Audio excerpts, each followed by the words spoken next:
ونشهد أن لا إله إلا الله وحده لا شريك له لا نظير له ولا بشير له لا مثل له ولا مثال له عربي عجمي سرمدي لا أفضل له ولا آخر له أما بعد فأعوذ بالله السميع العليم من الشيطان الرجيم بسم الله الرحمن الرحيم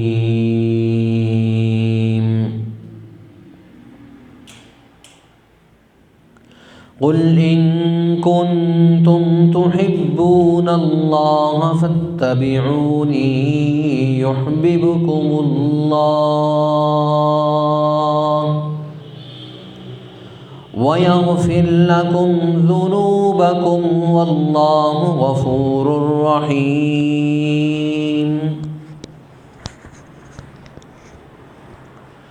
وقال النبي الكريم صلى الله عليه وسلم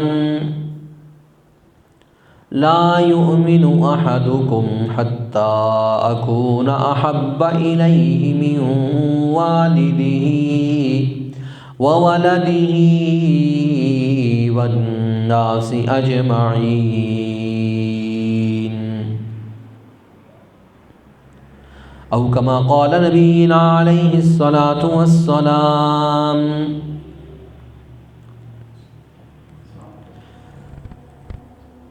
کس نے ذروں کو اٹھایا صحرا کر دیا، کس نے قطروں کو ملایا دریا کر دیا، جو نہ تھے خود راہ پر وہ اوروں کے ہادی بن گئے، وہ کیا نظر تھی کہ جس نے مردوں کو مسیحا کر دیا. لم يخلق الرحمن مثل محمد ابدا وعلمي انه لا يخلق فاق النبيين في خلق وفي خلق ولم يدانوه في علم ولا كرم ما إن رأيت ولا سمعت بمثله في الناس كلهم مثل محمد.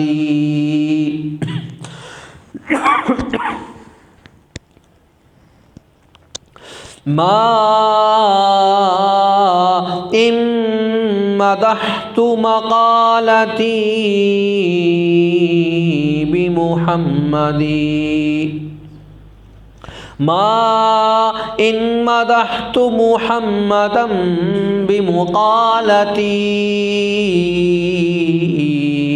ولكن مدحت مقالتي بمحمد.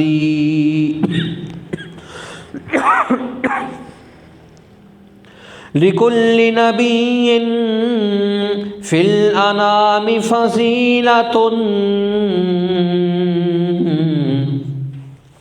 وجملتها مجموعة لمحمد.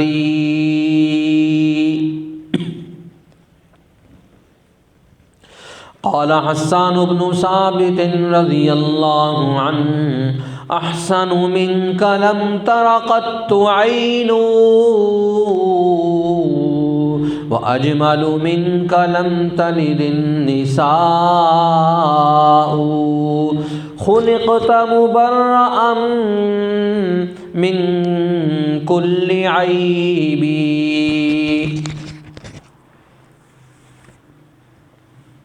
كأنك قد خلقت كما تشاء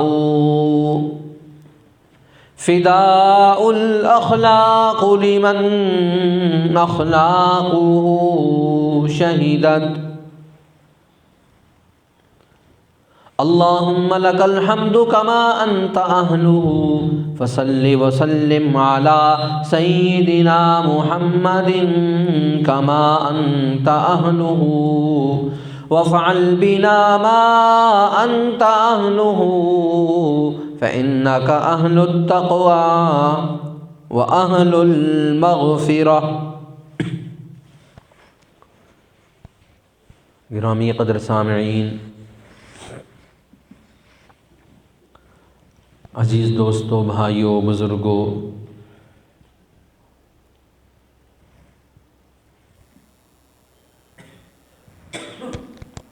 اللہ رب العزت نے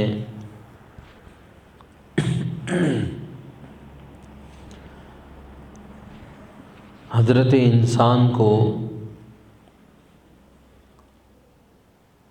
ترقی کے مختلف مواقع فراہم فرمائے، مختلف اوقات نصیب فرمائے، اور انسان کو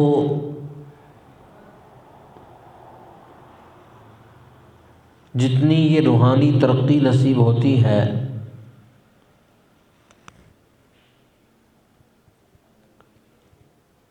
اتنا انسان اپنی دنیا اور آخرت سعادت اور کامیابیوں اور کامرانیوں کو حاصل کر لیتا ہے۔ آج ساری دنیا میں ایک دوڑ ہے، ایک افراتفری ہے،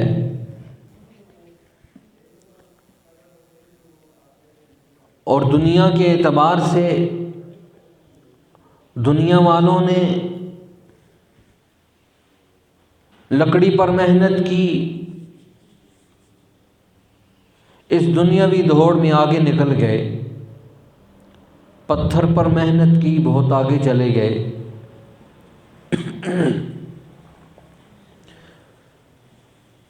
اس دنیا کے انسانوں نے جب لوہے پر محنت کی تو اس کو ہواؤں میں اڑا دیا، سمندروں میں اس کو چلا دیا، سمندروں کے اندر آبدوز کی شکل میں اللہ کی دی ہوئی اس قوت اور طاقت کا استعمال کیا۔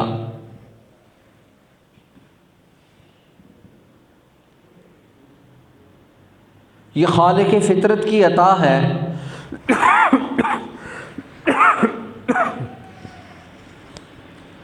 کہ اللہ رب العزت نے حضرت انسان کو وہ قوت اور طاقت دی۔ وَلَقَدْ كَرَّمْنَا بَنِي آدَمَ وَحَمَلْنَاهُمْ فِي الْبَرِّ وَالْبَحْرِ وَرَزَقْنَاهُمْ مِنَ الطَّيِّبَاتِ۔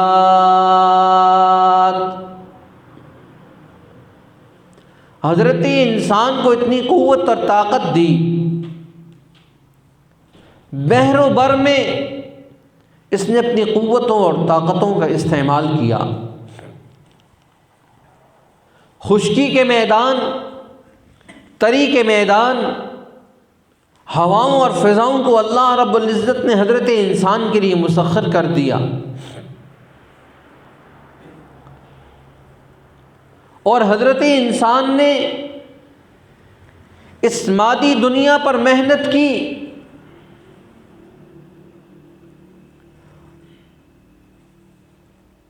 ساری چیزوں کو اپنے استعمال کے قابل بنا لیا، لیکن قربان جائیں انبیاء علیہ السلام پر، انہوں نے آ کر جس چیز پر محنت کی وہ انسانی قلب ہے۔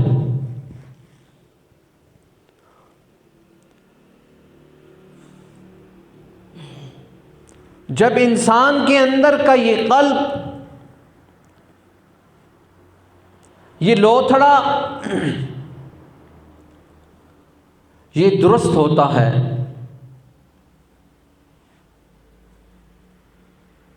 تو سارا جسم درست ہوتا ہے۔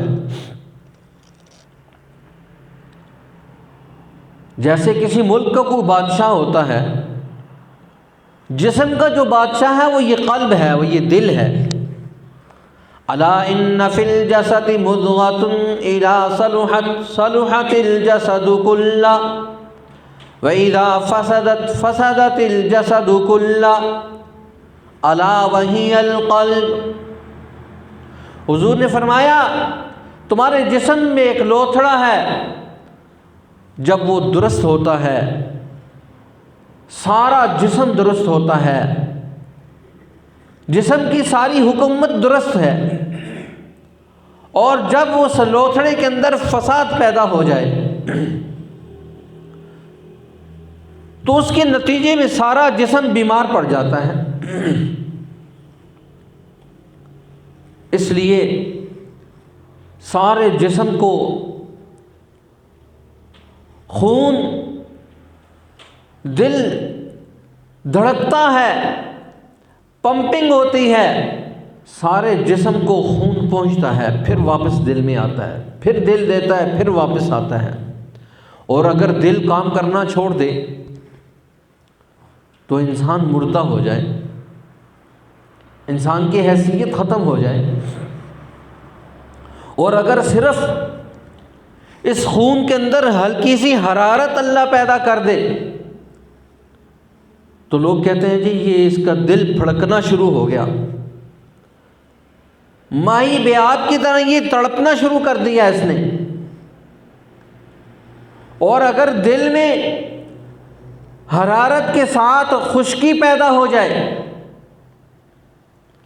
تو گھبراہٹ کا یہ عالم ہے، یہ اپنے کمرے میں ٹھہر نہیں سکتا، یہ باہر بھاگتا ہے کھلی فضا میں، کہتا میرا دل گھبرا رہا ہے، میرا دل تنگ ہو رہا ہے۔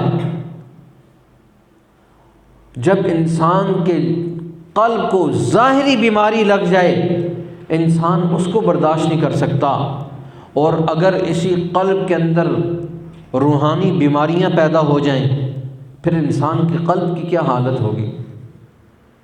اگر ایک انسان کے قلب کے اندر انسانیت دشمنی کا مرض پیدا ہو جائے، انسانوں کو نقصان پہنچانے کا مرض پیدا ہو جائے، انسانیت کش قلب بن جائے، وہ ہر وقت اس کے قلبی کیفیات یہ ہیں کہ ہر وقت کسی کے نقصان پر خوش ہے، نقصان دینے کے لیے سوچ رہا ہے، نقصان پر خوش ہے۔ اور اگر اس کے اندر کینہ پیدا ہو گیا، بغض پیدا ہو گیا، حسد پیدا ہو گیا، اس کے اندر بخل پیدا ہو گیا، اس کے اندر انسانیت کش ذہنیت پیدا ہو گئی، پھر یہ کتنے امراض ہیں جو اس انسان کے قلب کے اندر موجود ہیں۔ اس انسان کے قلب کے اندر اگر یہ بغض کی حسد ہے، بغض ہے، اس نے کسی چیز کو دیکھا، دیکھنے کے ساتھ آہ کی، اس چیز کے ٹکڑے ٹکڑے ہو گئے۔ اس لیے رسول اللہ صلی اللہ علیہ وسلم فرما العین حق، نظر جو ہے یہ حق ہے۔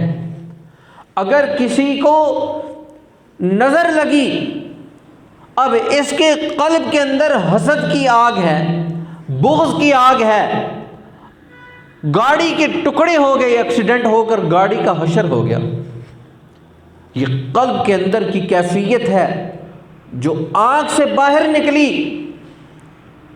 آنکھ سے باہر نکلی، اور اس آنکھ نے دیکھنا تھا اور ادھر حشر ہو گیا۔ اس لیے رسول اللہ صلی اللہ علیہ وسلم نے فرمایا یہ نظر بد ایسی ہے کہ ایک نوجوان کو، طاقتور آدمی کو قبر میں پہنچا دیتی ہے، اور ایک اونٹ جیسے جسیم جانور کو ہانڈی کے اندر پہنچا دیتی ہے۔ اب بیماری کدھر ہے؟ قلب کے اندر۔ اس بیماری کا اظہار آنکھ سے ہوا، اس لیے انبیاء علیہم السلام نے آ کر ایک ایک چیز کی درستگی نہیں کی، صرف جو بادشاہ ہے اس کو دیکھا۔ اس لیے کسی ملک کا اگر بادشاہ درست ہے، ساری عوام کے اندر درستگی پیدا ہو جائے گی۔ رسول اللہ صلی اللہ علیہ وسلم فرمایا الا ان فی الجسد مضغۃ اذا فسدت فسدت الجسد کلہ واذا صلحت صلحت الجسد کلہ الا وہی القلب۔ اگر یہ دل یہ درست ہے، دل کی درستگی کی کیفیت کے ساتھ آپ کا ہاتھ صحیح کام کرے گا، آپ کا پاؤں صحیح چلے گا، آپ کی زبان صحیح بولے گی، آپ کا کان صحیح سنے گا، آپ کے دل و دماغ کی ساری قوتیں صحیح چلیں گی۔ کیوں؟ انبیاء علیہم السلام نے آ کر قلب پر محنت کی، دل پر محنت کی۔ جب دل کی دنیا تبدیل ہوتی ہے، پھر وہی رہزنوں کا سردار ہے۔ جب دل پر بات پڑی، جب دل کی دنیا تبدیل ہوئی، وہ رہزنوں کا سردار امام الاولیاء بن گیا۔ وہ جو دوسروں کو لوٹنے والا تھا، دل کی وہ تڑپ وہ طلب تبدیل ہوئی۔ اس لیے انبیاء علیہم السلام انسانی قلوب پر محنت کرتے ہیں۔ کلا بل ران علی قلوبہم ما کانوا یکسبون۔ جب یہ لوتھڑا، یہ دل زنگ شدہ ہو جاتا ہے، ایسا زنگ شدہ ہو جاتا ہے کہ انسان اس قلب کی اس کیفیت کو نہیں سمجھ سکتا، پھر اس کے نتیجے میں وہ فسادات پیدا کرتا ہے۔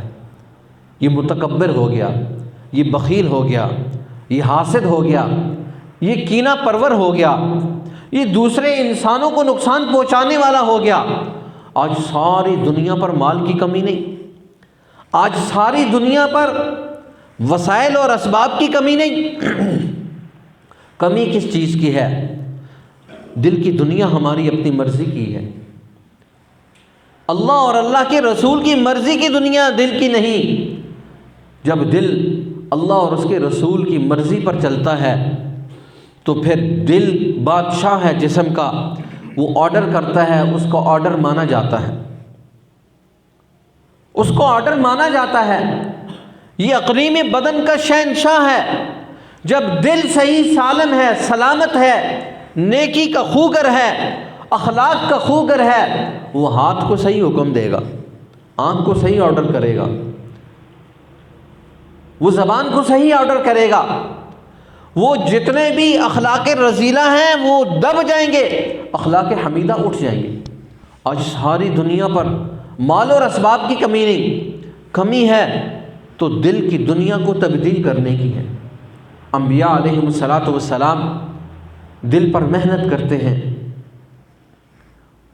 جب دل پر محنت ہوتی ہے، وہی لوگ ہیں، وہ کیا نظر تھی کہ جس نے مردوں کو مسیحا کر دیا۔ جو صحابہ دوسروں کے خون کے پیاسے تھے، وہ دوسروں کی حفاظت کرنے والے بن گئے، عزتوں کو پامال کرنے والے عزتوں کے محافظ بن گئے، دوسروں کا مال لوٹنے والے دوسروں کو مال دینے والے بن گئے، دوسروں کی مکانات پر قبضہ کرنے والے۔ وہ حال یہ تھا، ایک صحابی مدینہ میں آیا، کہنے لگا میرے 2 مکان ہیں، جو تجھے پسند ہے لے لے۔ وہ کہتا ہے میری 2 بیویاں ہیں، تو دیکھ جو تجھے سمجھ میں آتی ہے میں اس کو طلاق دیتا ہوں، تو نکاح کر لے۔ کیسی دل کی دنیا تبدیل ہوئی، کیسا رسول اللہ صلی اللہ علیہ وسلم کی صحبت اور تربیت کی برکت سے جماعت صحابہ کے قلب کے اندر کی کیفیات تبدیل ہوئی۔ مکان دینے کے لیے تیار، کھیتی باڑی میں شامل کرنے کے لیے تیار، معاشی طور پر دوسروں کو مضبوط اور مستحکم کرنے کے لیے تیار۔ کتنی بڑی ان کے اندر جو ہے نا جی اللہ کے رسول صلی اللہ علیہ وسلم کی صحبت اور تربیت کے بعد ان کی قلب کی دنیا تبدیل ہوئی۔ اس لیے اولیاء اللہ آ کر کیا کرتے ہیں؟ انسانی قلوب پر محنت کرتے ہیں۔ انسانی قلوب کا جو زنگ ہے، یہ جو دل کی بیماریاں ہیں، یہ حسد کی بیماری، یہ بخل کی بیماری، یہ غیبت کی بیماری، کسی بہت بڑے اللہ والے سے پوچھیں زنا کیا ہے؟ کہ توبہ توبہ۔ کسی بڑے حاجی اور نمازی سے پوچھیں زنا کیا ہے؟ اللہ معاف کر لیجیے، ساری زندگی زنا نہیں کیا۔ لیکن اگر پوچھا جائے غیبت کی ہے تو سارا دن حضرت صاحب بھی غیبت کرتے ہیں، پیر صاحب بھی کرتے ہیں، فقیر صاحب بھی کرتے ہیں، عام آدمی بھی کرتا ہے، عالم بھی کرتا ہے، حافظ بھی کرتا ہے، قاری بھی کرتا ہے، ہر بندہ غیبت کر رہا ہے۔ اور حضور نے فرمایا الغیبت اشد من الزنا، زنا اتنا برا نہیں جتنی غیبت بری ہے، زنا اتنا مصیبت نہیں ڈالتا جتنی مصیبت غیبت ڈالتی۔ آج ہر آدمی مجلس لگی ہوئی ہے، ذکر اللہ نہیں، ایک دوسرے کی خیر خواہی نہیں، غیبت ہے۔ غیبت سے مجلسیں گرم ہیں۔ یہ اتنا بڑا قلبی مرض ہے، روحانی مرض ہے، آج ساری دنیا اسی کے لپٹ میں۔ غیبت ہے، حسد ہے، بغض ہے، کینہ پروری ہے، دوسروں کے بارے میں ذہنی افکار، ذہنی تخیلات ایسے ہیں کہ اگر ان کو جسم مل جائے تو آدمی کہے یہ کتنا عجیب انسان ہے۔ ہمارے بزرگوں میں سے حضرت الامام شاہ عبد العزیز صاحب محدث دہلوی رحمۃ اللہ علیہ دلی کی مسجد میں یوں پگڑی پہنتے اور یوں آنکھوں کے اوپر جھکا لیتے۔ کسی نے پوچھا حضرت یہ پگڑی آپ آنکھوں کے اوپر جھکا لیتے ہیں، تھوڑا سا اوپر نہیں کرتے؟ اب جرت بھی نہیں۔ کافی عرصے کے بعد ایک آدمی کے اندر جرت پیدا ہوئی، حضرت نے خاموشی اختیار کی، پھر اس نے سوال کیا، پھر حضرت نے خاموشی اختیار کی، تیسری دفعہ حضرت نے اپنی پگڑی اس کے سر پر رکھی۔ روحانی کیفیت کا یہ عالم تھا۔ امام شاہ عبد العزیز محدث دہلوی رحمۃ اللہ علیہ جب حضرت نے اس کے سر پر اپنی پگڑی رکھی، پگڑی رکھنے کے بعد اس نے دیکھا مسجد میں آنے والا کوئی کتا ہے، کوئی خنزیر ہے، کوئی بندر ہے، کوئی کتا ہے، مختلف شکلوں کے لوگ ہیں۔ جیسا انسان کا اخلاق ہوگا ویسا اس کا اظہار ہے۔ فرمایا میں کیسے لوگوں کو دیکھوں؟ اب اولیاء اللہ نے ان کے باطنی کیفیات کو کھول دیتا ہے۔ کوئی آدمی حضرت کے شاگرد کے پاس آیا، کہنے لگا، ان کے خادموں کے پاس آیا، کہنے لگا یہ نسخہ کیمیا ہے، یہ لے لے۔ حضرت نے فرمایا مجھے نسخہ کیمیا کی ضرورت نہیں، حضرت یہ سونا بنانے کا نسخہ ہے، نسلوں کو کام آئے گا، نسلوں کو کام آئے گا، یہ لے لیں۔ اور ہمارے خاندان نے اس پر صدیوں محنت کی تب یہ ہاتھ آیا، اور میں آپ کا مرید ہوں، آپ کو دے رہا ہوں۔ قطب الاقطاب حضرت مولانا رشید احمد صاحب گنگوئی رحمۃ اللہ نے فرمایا مجھے ضرورت نہیں، مجھے اس چیز کی ضرورت نہیں، مجھے حاجت نہیں، مجھے تو کیوں دیتا ہے؟ بار بار اصرار پر حضرت قضائے حاجت کے لیے گئے، فرمایا جاؤ وہاں۔ جب وہاں جا کر دیکھا، حضرت جب قضائے حاجت سے اٹھے، وہاں دیکھا تو جو حضرت نے وہاں پر قضائے حاجت کی تھی وہ سونا بن گیا تھا۔ اب یہ لوگ انسانی قلوب پر محنت کرتے ہیں۔ اب یہ اولیاء اللہ خانقاہوں میں کیا کرتے ہیں؟ یہ اللہ کیا ہے؟ یہ انسانی قلوب پر محنت ہے، انسانی دلوں پر محنت ہے۔ کلا بل ران علی قلوبہم ما کانوا یکسبون۔ جب انسان کے دل کا زنگ اترتا ہے پھر انسان کے اندر اللہ کی محبت پیدا ہوتی ہے۔ جب محبت پیدا ہوتی ہے پھر انسان کے لیے اعمال کرنے آسان ہیں۔ نماز کی توفیق ہے، قرآن کی توفیق ہے، صدقہ خیرات دینے کی توفیق ہے، اور جتنا قلب کی دنیا کے اندر اندھیرا ہوگا یہ ساری روحانی امراض ہوں گے، بخل، حسد، کینہ، یہ انسانیت دشمنی، یہ ساری چیزیں دل میں ہوں گی، پھر انسان کو عمل کرے گا، اس کے عمل کی حیثیت اس کے ساتھ لگے گی نہیں۔ اللہ رب العزت مجھے اور آپ کو اعمال صالحہ کی حفاظت نصیب فرمائے، اور اپنے قلب کی کیفیت کو تبدیل کر کے، اپنے قلب کی دنیا کو تبدیل کر کے اس کے اندر اللہ اور اللہ کی رسول کی محبت، قرآن کی محبت کو ڈال کر کردار ادا کرنے کی توفیق نصیب فرمائے۔ وآخر دعوانا الحمدللہ رب العالمین۔ سنت ادا فرمائے۔